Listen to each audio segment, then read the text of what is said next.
The Great Hall of the Galactic Council stretched beyond what human eyes could see. Its walls were made of crystal that changed colors with the mood of the speakers. Inside this massive room sat beings from every corner of the galaxy. Their forms were strange and wonderful, blue-skinned Altarians with silver eyes, tall Vrexians with 4 arms and voices like thunder. Small Zephyrians who floated in the air like living lights. At the center of this gathering stood a man who looked very small compared to the aliens around him. Ambassador Kang Jiwoo wore the simple blue uniform of Earth. He was 40 years old with kind eyes and graying hair at his temples. Behind him stood Captain Lee Minho in his military dress uniform. The captain was younger, but his face showed the scars of many battles. Today was the day they had all feared. The day humanity would learn if they still had a place among the stars. The Vrexian Chancellor rose from his floating throne. His forearms moved in patterns that meant authority and final judgment. His voice boomed across the hall like distant thunder. We have met for 7 days and 7 nights. The council has spoken. The vote is complete. The human race will no longer be welcome in council space. Jiwoo felt his heart sink, but his face remained calm. He had served as ambassador for 15 years. He had seen this day coming for months as more and more species voted against humanity in smaller matters. Captain Minho stepped forward. His hand moved to his weapon but stopped. He was a soldier, but this was not a battle that could be won with guns. Chancellor, what crimes have we committed? Jiwoo asked, his voice steady. What laws have we broken? The Chancellor turned his massive head toward the human delegation. Your people are too wild, too unpredictable. You start fights when there should be peace. You ask too many questions. You change too fast for the rest of us to follow, but we have helped you, Minho said, his voice rough with emotion. When the Shadowkin attacked, who stood with you at the Battle of Kepler Station? When your colonies were burning, who sent ships to save your people? The Chancellor waved one of his arms dismissively. That was useful, yes, but it does not change what you are. Your species cannot be trusted to follow the rules that keep our galaxy peaceful. Other voices joined in from around the Great Hall. A bird-like creature with rainbow feathers spoke in a high singing voice. They are too violent, too quick to anger. A slug-like being that moved on many legs added, they do not respect the old ways. They want to change everything. Jiwoo looked around the hall at faces that had once been friendly. Some of these beings had eaten at his table on Earth. Some had called him friend. Now they all looked at him with fear or disgust. Minister Lyra from Altair Prime stood up. Her silver skin seemed to glow with inner light. She had always been kind to humans. Her voice was soft but clear. I do not agree with this decision. The humans have saved many lives. They have given much to our alliance. But her words were drowned out by louder voices calling for the vote to end. The Chancellor raised all 4 arms for silence. The decision is made by majority vote. Humanity has 30 standard days to leave all council territories. Your ships, your people, your trade posts, everything must go. Jiwoo felt the weight of his entire species' future on his shoulders. 30 days to pack up 300 years of galactic civilization. 30 days to say goodbye to friends, and Eli's 30 days to become outcasts. What about our colonies in the neutral zone? Jiwoo asked, trying to keep hope alive. Those territories are no longer neutral. They now belong to the council. You will leave them too. Captain Minho could not stay quiet any longer. This is madness. You throw away your best defenders because we make you uncomfortable. When the next threat comes, and it will come, who will stand with you then? The Chancellor looked down at the human captain with something like pity in his ancient eyes. That is our concern, not yours. Guards, escort these humans from the chamber. As they walked through the great hall toward the exit, Jiwoo noticed something. The younger delegates from many species looked unhappy. Some even looked ashamed. A few Altarians had tears in their silver eyes, but they said nothing. Fear of being different, fear of standing out, kept them silent. Outside the council chamber, Captain Minho slammed his fist against the crystal wall. Captain, please, Jiwoo said quietly. There are still protocols to follow, still arrangements to make. Arrangements? Minho laughed bitterly. We are arranging our own exile from the stars back on Earth. President Park Soo-jin sat in her office in Seoul, reading the message from the council. She was a small woman with iron in her spine. She had been a general before becoming president. She had led armies, and now she led a world. Her assistant knocked and entered. Madam President, the news is spreading. People are asking what we will do. Park Soo-jin looked out her window at the city below. Millions of humans living their lives not knowing they were about to become galactic outcasts, but she had prepared for this day. She had hoped it would never come, but she had prepared. Tell the people, we will do what humans have always done. We will survive, we will adapt, and we will remember who our friends really are across the galaxy. The great evacuation began. Human families packed their belongings and left worlds they had called home for generations. Human merchants closed their shops and said goodbye to alien customers who would no longer buy from them. Human students left their schools and human teachers locked their classrooms, but not all humans left. Some volunteered to stay behind in secret hidden bases, powered down their signals. Research stations went dark but did not shut down. Military depots sealed their doors but kept their supplies ready. These humans officially did not exist. They were ghosts in the machine of galactic civilization. Captain Minho led the final convoy of official human ships out of Council space. His flagship, the Determination, carried the last human ambassador and the final human delegation behind them. Earth grew smaller in the viewports until finally their homeworld was just another star among many. The ship's cargo hold were not just personal belongings but also secret plans. Emergency protocols developed over decades of careful planning, backup systems, and hidden caches of supplies scattered across the galaxy. President Park Sujin had been planning for this day since the first signs of anti-human feeling began. The galaxy celebrated as the last human ship crossed the boundary of Council space. News broadcasts proclaimed a new age of peace and stability. The wild, unpredictable humans were finally gone.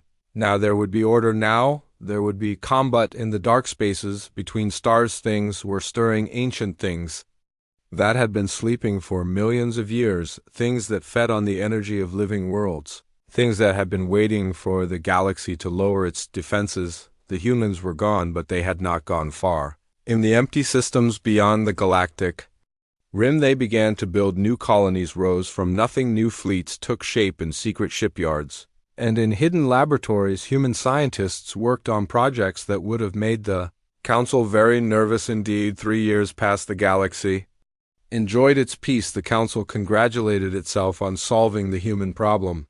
Trade flourished, art and culture bloomed. The member species worked together in harmony without the disturbing presence of unpredictable humans, but at the very edge of known. Space sensors began to detect something wrong, energy readings that made no sense, ships that appeared and disappeared like ghosts, colonies that stopped answering their communications. The darkness between galaxies was not as empty as everyone thought, and the one species that might have been ready to face what was coming had been sent away into exile. In the void beyond the rim, the human fleet waited and watched and prepared for the storm that was coming. 3 years had passed since the humans left Council space. The galaxy was peaceful now. Trade routes were safe. Cultural exchanges flourished. Art and science grew in ways that made the Council proud. They had been right to remove the chaotic humans from their civilized society. On the research station Haven beyond the galactic rim, Dr. Kim Yuna worked late into the night cycle. Her laboratory was filled with strange instruments that hummed and beeped in patterns only she understood. She had been one of the scientists who chose exile with her people. Now she studied things that would have made the Council very nervous. The data on her screens showed energy patterns that should not exist, waves of force that came from the empty darkness between galaxies. These signals were getting stronger each day, and they were moving toward the galaxy. Doctor, her assistant, called from across the lab. You need to see this new reading. Yuna walked over to look at the display. Her face went pale as she read the numbers. These are not natural phenomena, she whispered. This is intelligence. This is purpose. Far away in the Council territories, strange things were beginning to happen. On the farming world of Series 7, livestock began to disappear. Farmers found empty fields where hundreds of animals had been grazing just hours before the local authorities blamed space pirates or wild predators. On the mining station, Vortex Prime workers reported equipment failures that made no sense. Drill bits would vanish from sealed containers. Communication arrays would stop working even though nothing was wrong with them. The station commander sent reports to the Council but received only standard responses about checking for sabotage. Minister Lara on Altair Prime was the first to notice the pattern. She had been tracking the strange incidents across dozens of worlds. All of them were on the outer rim of Council space. All of them involved things simply vanishing without explanation. She called an emergency.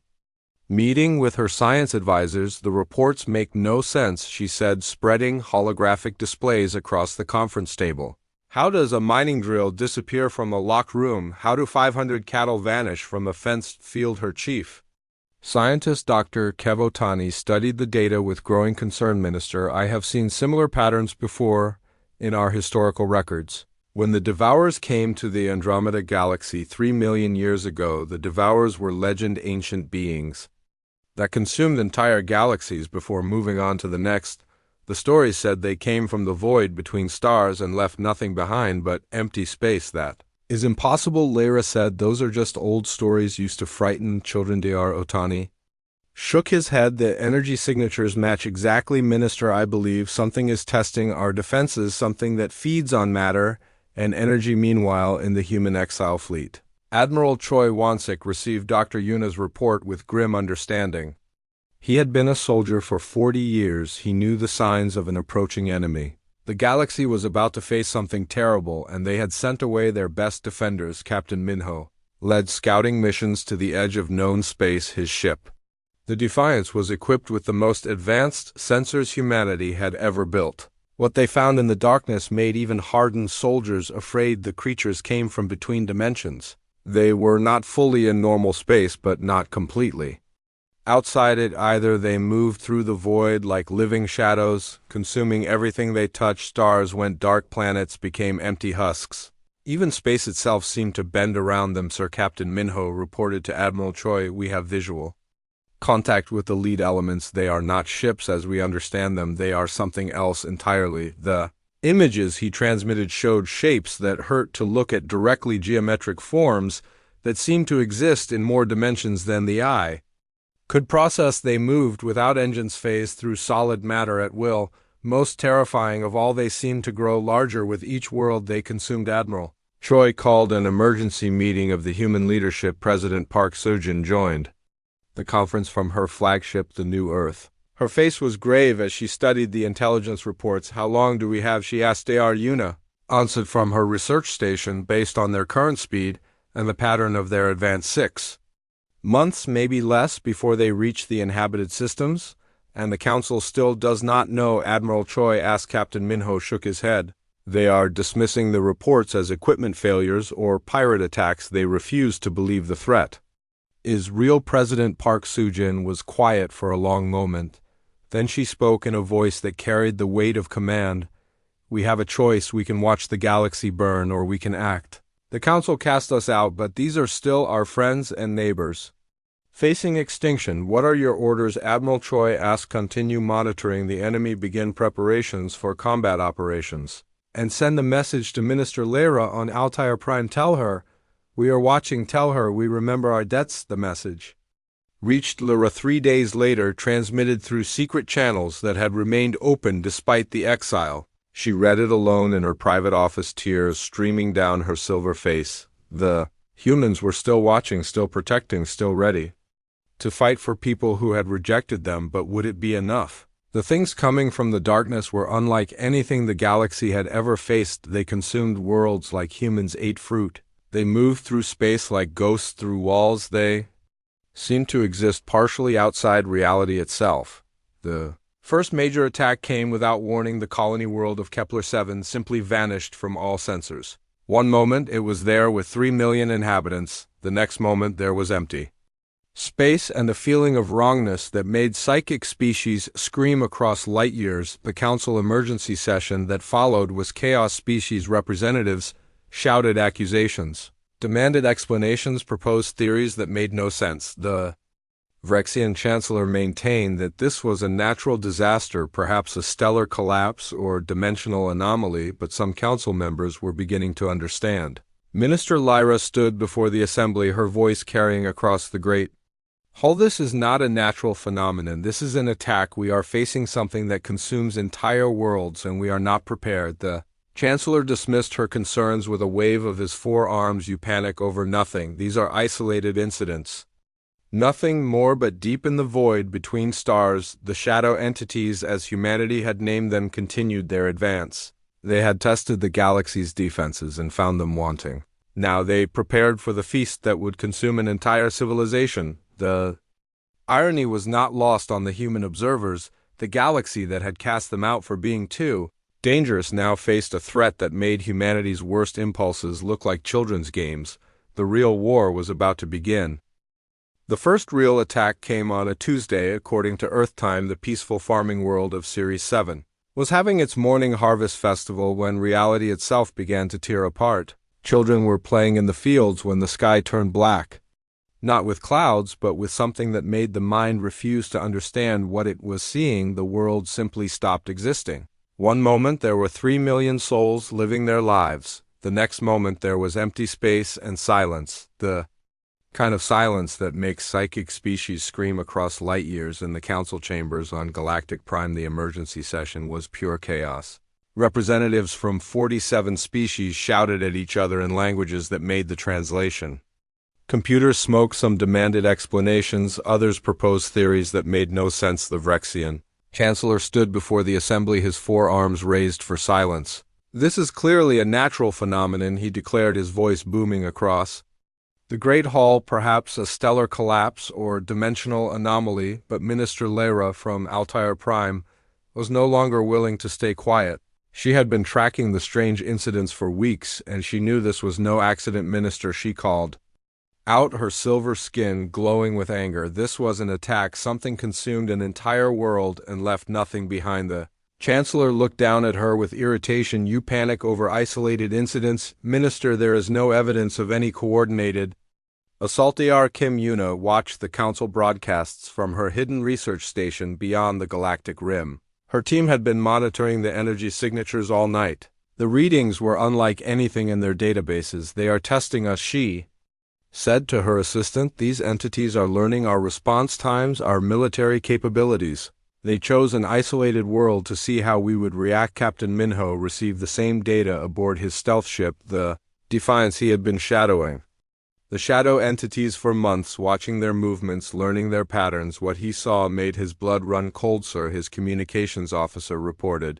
"We are detecting massive energy spikes along the galactic rim. They are preparing for something big." Admiral Choi Wansik called an emergency meeting of the human leadership. President Park Sujin joined from her flagship along with military commanders and scientists from across the exile fleet. "The enemy is accelerating their timeline, Admiral," Choi said grimly. "They tested our defenses with Series 7 and found them wanting. Now they are preparing for a full assault." "How long do we have?" President Park asked. Dr. Yuna answered from her laboratory. "Based on their energy buildup patterns, 2 weeks, maybe less, before they strike at the heart of Council space." "What about the Council?" Admiral Choi asked. "Do they believe us now?" Captain Minho shook his head.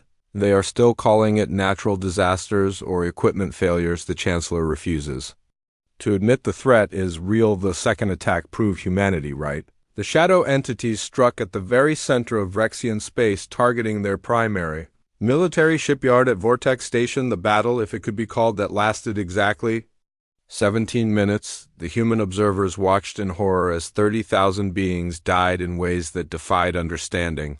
The shadow entities did not just destroy the station, they consumed it.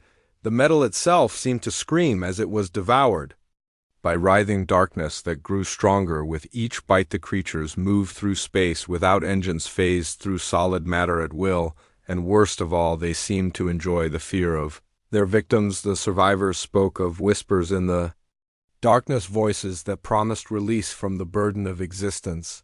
The council emergency session that followed was no longer about denial. Species representatives who had been dismissing the reports as paranoia now faced the reality of an enemy that could consume entire star systems. "We need to evacuate the core world," someone shouted. "We need to call for help from the outer rim colonies," another voice added. "But who would help them?"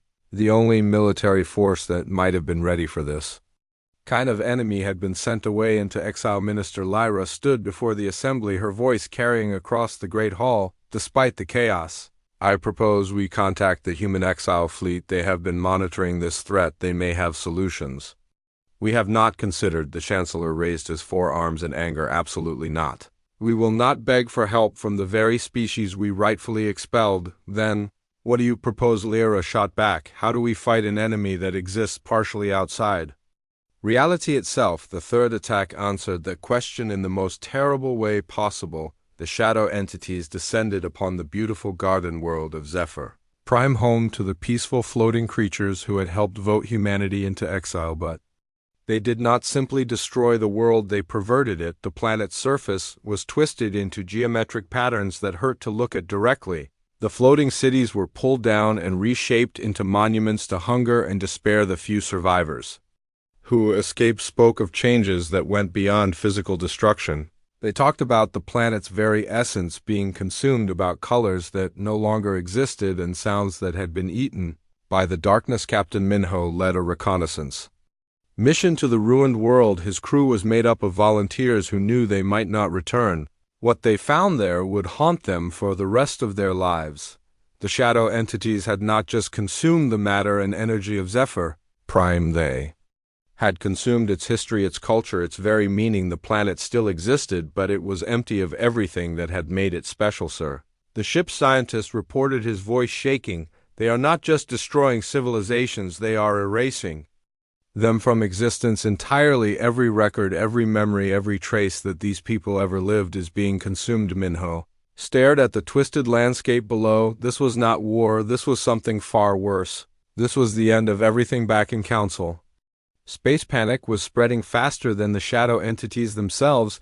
Entire star systems began evacuating based on rumors and sensor ghosts. The refugee crisis overwhelmed the Council's ability to respond. Species that had lived in harmony for millennia began fighting over resources and safe passage. The careful civilization that had taken millions of years to build was collapsing in a matter of days. In the human exile fleet, President Park Seo-jin made a decision that would change everything. She opened a communication channel to the council chambers, her message broadcast on all frequencies. This is President Park Seo-jin of the human exile fleet. We have been monitoring the situation. We know what you are facing, and we know you are not equipped to handle it alone. The council chamber fell silent as her words echoed through the great hall. Many had thought they would never hear a human voice in those halls. Again, we offer our assistance, she continued, not because we have forgotten how you treated us, but because we refuse to watch innocent people die when we have the power to help. The Chancellor stood slowly, his ancient face showing emotions he had not felt in decades. What do you want in return? Park Seo-jin's answer was simple and direct: the right to exist, the right to defend ourselves and our allies, and the right to be heard when we speak of dangers you cannot see. Of silence that followed was broken by Minister Lyra the Altarian. Delegates stood and spoke words that would echo through galactic history. On behalf of Altair Prime and all beings who value life over pride, I formally request human assistance in defending our worlds from this threat. Other voices joined hers. Species representatives who had voted for humanity's exile now begged for their return. The irony was not lost on anyone, especially the humans who had been branded too dangerous for civilized society. But the shadow entities were not waiting for political discussions. They were massing at the edge of council space, preparing for the feast that would consume an entire galaxy. Time was running out, and the only species that might have a chance against this ancient evil had been cast out into the darkness, where they had learned to fight monsters that governments preferred to ignore. The council had wanted peace and stability.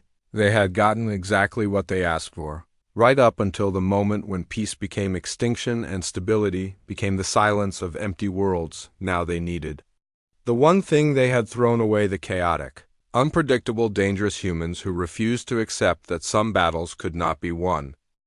The unified fleet of the Galactic Council gathered at Bastion Prime, the fortress world that had never fallen in 10,000 years of recorded history. Ships from every member species formed the largest armada in galactic history. Their combined firepower could shatter moons, and their unified command structure represented the pinnacle of military organization. Admiral Vex Gorvani of the Vrexian Navy stood before the assembled fleet commanders, his forearms spread wide in a gesture of confidence that did not quite reach his eyes. We have the finest military minds in the galaxy, he declared, his voice carrying across the communication networks. The latest technology, tested battle tactics, proven strategies. These shadow entities may have surprised us, but now we are ready. The human observers watching from beyond the rim knew better. Captain Minho had been tracking the enemy formations for days. His stealth ship, the Defiance, monitored the Council fleet's preparations with growing despair. Sir, his tactical officer reported the Council fleet is using standard attack formations textbook maneuvers. They have no idea what they are facing. The battle began at dawn on the fourth day as the shadow entities emerged from the space between dimensions. Their forms hurt to look at. Directly geometric shapes that seemed to exist in more than 3 dimensions, moving without regard for the laws of physics. The Council fleet opened fire with everything they had, energy weapons that could melt asteroids, kinetic projectiles that moved at significant fractions of light speed, missile swarms that could overwhelm any defense. All of it passed through the shadow entities like light through glass. Then the entities began to feed. What happened next could not be properly described in any language. The shadow entities reached out with appendages that existed in folded space and began to consume the Council ships, not just their matter, but their very existence. Ships that had been there one moment simply were not there the next. The screams of the crews echoed across emergency frequencies as they realized their weapons were useless. Their carefully planned formations became chaos as panic spread through the fleet. Admiral Gorvani tried to maintain order, but his commands were drowned out by the sounds of terror and despair. The unified fleet that had seemed so powerful minutes before was being harvested like wheat by creatures that treated their most advanced weapons as amusing toys. The battle lasted 4 hours. When it ended, 70% of the Council fleet was gone, consumed by the writhing darkness that seemed to laugh at their efforts. The surviving ships limped back to Council space, their crews traumatized by encounters with beings that existed partially outside reality. Dr. Kim Yuna analyzed the battle data from her hidden research station. Her team worked frantically to understand what had happened. The results were devastating. They exist in quantum superposition, she reported to the human leadership. The entities are not fully in our dimension, which is why our weapons cannot touch them. But every time they feed, they become more solid, more present in our reality. Then how do we fight them, Admiral? Choi asked. We do not, Yuna replied grimly. Not with conventional weapons, but there might be another way. On Altair, Prime Minister Lyra made the hardest decision of her life. She opened a secret communication channel to the human exile fleet, bypassing the Council entirely. We need your help, she said, her pride crumbling before the galaxy's desperate need. The Council was wrong. We were wrong. Whatever our differences, they mean nothing now. President Park Soo-jin received the message personally. She had been expecting this moment for months, but that did not make it easier. The woman who had led humanity through exile now faced a choice that would define her species' future. What exactly are you asking for? She replied. Everything. Lyra responded. Your weapons, your tactics, your people. We are facing extinction, and you are the only ones who might understand how to fight the impossible. The president's laugh was bitter. 3 years ago, you called us too dangerous for civilized society. Now you want us to save that same society. Yes, Lyra said simply, because despite everything, you still fight when others surrender. You still hope when others despair. You still stand when others fall. The human response came from an unexpected source. Captain Minho, whose ship had been monitoring the Council communications, transmitted a message directly to the Galactic Assembly. We have been watching, he said, his voice echoing through the Council chambers. We have been studying these entities since they first appeared. We have found something you need to know. The Council chamber fell silent as representatives who had voted for humanity's exile now listened desperately to the species they had cast out. These entities are not unbeatable, Minho continued. They have a weakness, but exploiting it will require tactics that the Council has always found distasteful. The Vrexian Chancellor, his authority crumbling as his people faced annihilation, finally spoke the words that would echo through galactic history. What do you need? The answer came from President Park Soo-jin herself, transmitted on all frequencies. Everything you took from us. Our colonies, our rights, our place in the galaxy, and one more thing, your trust, because what we are about to attempt has never been tried before, she continued. If it fails, we all die together, but if it succeeds, we might just save everyone. The plan that followed was insane by any reasonable measure. The humans proposed using inhabited worlds as bait to lure the shadow entities into a trap. They would force the creatures to feed so heavily that they would become fully solid and vulnerable. The moral implications were staggering. They were talking about sacrificing entire populations to save the galaxy. The debate that followed tested every principle the council held dear. There has to be another way, Minister Lera protested. There is. President Park replied coldly. We can all die with our consciences intact. The choice is yours. It was Admiral Choi who finally ended the discussion, the old soldier's voice cutting through the arguments. I've been fighting for 40 years, he said quietly. I have seen what happens when good people do nothing in the face of evil. These entities are not just going to kill us, he continued. They are going to erase us from existence entirely. Every person, every memory, every trace that we ever existed will be consumed. That is not death. That is something far worse. The vote was close, but desperation won. The galaxy would implement the human plan regardless of the cost.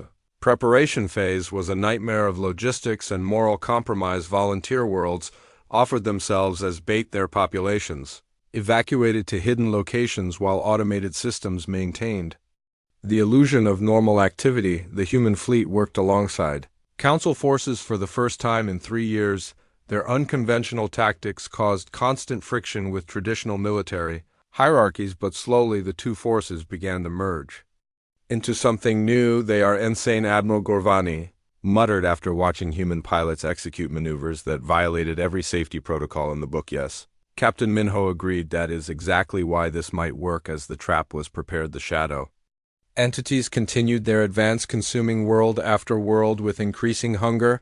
They seemed to sense that something was different, but their ancient appetite overrode whatever caution they might have possessed. The stage was set for the final battle. The galaxy's fate now rested in the hands of the very species they had cast out for being too dangerous. The irony was not lost on anyone, especially the humans who had been forced to watch their former allies face extinction. But humanity had learned something in exile. They had learned that sometimes the galaxy needed monsters to fight monsters. And they had learned that courage was not the absence of fear, but the decision to act. Despite it, the trap was ready. The shadow entities were coming, and somewhere in the darkness between stars, the future of an entire galaxy hung in the balance. The war room aboard the human flagship Determination buzzed with activity as representatives from across the galaxy gathered for the first time in 3 years. The sight of humans working alongside the same aliens who had exiled them created a tension that could be felt throughout the ship. Dr. Kim Yuna stood before the assembled military leaders, her research finally complete. The shadow entities exist in a state of quantum flux, she explained. They're neither fully in our dimension nor completely outside it. This allows them to phase through our attacks, but it also creates a vulnerability. Speak plainly, Doctor, Admiral Vex Gorvani demanded, his pride still stinging from the fleet's devastating defeat. They're anchored to our reality by their hunger, Yuna continued. Every time they consume matter or energy, they become more solid, more present in our dimension. The key is to force them into full manifestation and then hit them with everything we have. Captain Minho stepped forward, his battle-scarred face grim. We've been developing weapons specifically designed to exploit this weakness. Quantum disruptors that can force dimensional alignment. But deploying them requires a level of tactical coordination that... He paused, choosing his words carefully. That requires ignoring conventional military doctrine. The meaning was clear. The humans were proposing something that went against everything the Council militaries had been trained to do.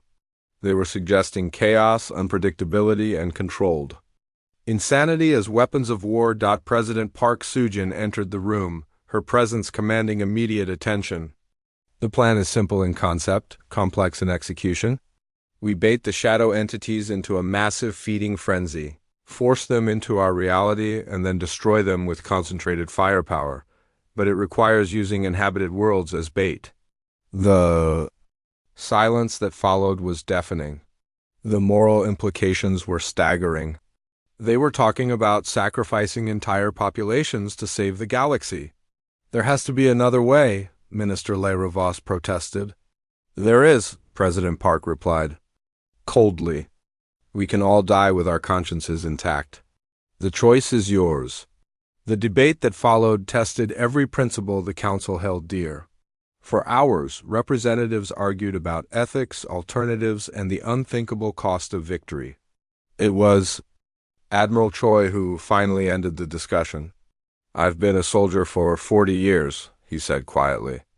"I've seen what happens when good people do nothing in the face of evil. These entities aren't just going to kill us. They're going to erase us from existence entirely. Every person, every memory, every trace that we ever existed will be consumed. That's not death, that's something far worse." The vote was close, but desperation won. The galaxy would implement the human plan. Regardless of the cost, the preparation phase was a nightmare of logistics and moral compromise. Volunteer worlds offered themselves as bait, their populations evacuated to hidden locations while automated. Systems created the illusion of normal activity. The human fleet worked alongside council forces, their unconventional tactics causing constant friction with traditional military hierarchies. "They're insane," Admiral Gorvani muttered after watching. "Human pilots execute maneuvers that violated every safety protocol in the book." "Yes," Captain Minho agreed. "That's exactly why this might work." The shadow entities took the bait with terrifying enthusiasm. They descended upon the decoy worlds like a plague of locusts, their hunger overriding whatever caution they might have possessed. As they fed, their dimensional presence solidified, making them vulnerable for the first time. The trap was ready. The galaxy's fate now rested in the hands of the very species they had cast out for being too dangerous. The final battle began at dawn on the 5th day as the shadow entities reached critical mass in their feeding frenzy. Across 17 star systems, the trap was sprung simultaneously, quantum disruptors forcing the creatures into full-dimensional manifestation for the first time since their arrival. Captain Minho led the first wave, his ship diving through formations of writhing darkness that screamed with voices older than galaxies. The human pilots flew like madmen, their unpredictable patterns confusing entities that had learned to predict the orderly tactics of council forces. "All ships, remember," Admiral Choi's voice crackled across the communications. "We're not trying to win pretty. We're trying to survive?" The battle was unlike anything the galaxy had ever witnessed. Human ships rammed through enemy formations, their crews accepting certain death to create openings for their allies. Council forces, inspired by human recklessness, abandoned their careful doctrines and fought with desperate fury. Dr. Yuna monitored the quantum disruption field from her command station, watching as the shadow entities became increasingly solid. "Field integrity at 60% and holding," she reported. "They're locked in our reality, but not for long." The casualties were horrific. Entire squadrons vanished in seconds, consumed by entities that seemed to take pleasure in their fear. But for every ship lost, the humans pressed forward, their suicidal courage inspiring others to match their sacrifice. President Park Soo-jin watched from the command bridge of her flagship, her face a mask of controlled grief as she counted the cost of victory. Every human life lost was a name she knew, a family she had helped evacuate from council space years ago. "Ma'am," her communications officer reported, "we're receiving surrender requests from the entity fleet." "They're asking for terms?" The president's expression hardened. "No terms. No mercy. They came to devour us all." Today they learn what happens when you threaten humanity's family. The tide of battle turned when the shadow entities began to truly understand fear. These creatures, who had consumed countless galaxies, encountered something they had never faced before: beings who would die rather than surrender, who fought harder when cornered, who turned their own mortality into a weapon. The final phase was a slaughter. With the entities locked in normal space, the combined fleet's weapons tore through them like paper. The creatures that had seemed invincible just hours before died screaming in frequencies that made reality itself shudder. When silence finally fell, the cost became clear. 60% of the human exile fleet was gone. Millions of council, military personnel had perished. Entire worlds had been sacrificed to create the trap that saved the galaxy, but they had won. The aftermath was a moment of profound silence as the survivors contemplated what they had accomplished. The shadow entities were gone, their threat ended forever. The galaxy was safe, but the price had been almost too high to bear. In the council chambers, a very different debate now raged. The same representatives who had voted to exile humanity now faced the uncomfortable truth that they owed their existence to the species they had cast out. "The motion before us is simple," the Altarian minister Lerivas announced. "Full restoration of human rights, territories, and council membership, with additional compensation for the losses they suffered in our defense." The vote was unanimous. President Park Soo-jin received the news with weary satisfaction. Humanity had proven their worth in the most decisive way possible. But as she looked out at the stars that had once rejected them, she made a decision that would echo through galactic history. "We accept the Council's apology," she announced in her response, "but we decline their offer of restoration. Humanity has learned to stand on its own. We'll be neighbors, allies, and friends with any species that treats us with respect. But we'll never again place our fate in the hands of others." The galaxy had learned a hard lesson about the cost of prejudice and the value of diversity. The species they had deemed too dangerous to include had become their salvation. In the end, it was humanity's very unpredictability, their willingness to embrace chaos and sacrifice everything for those they loved, that saved them all.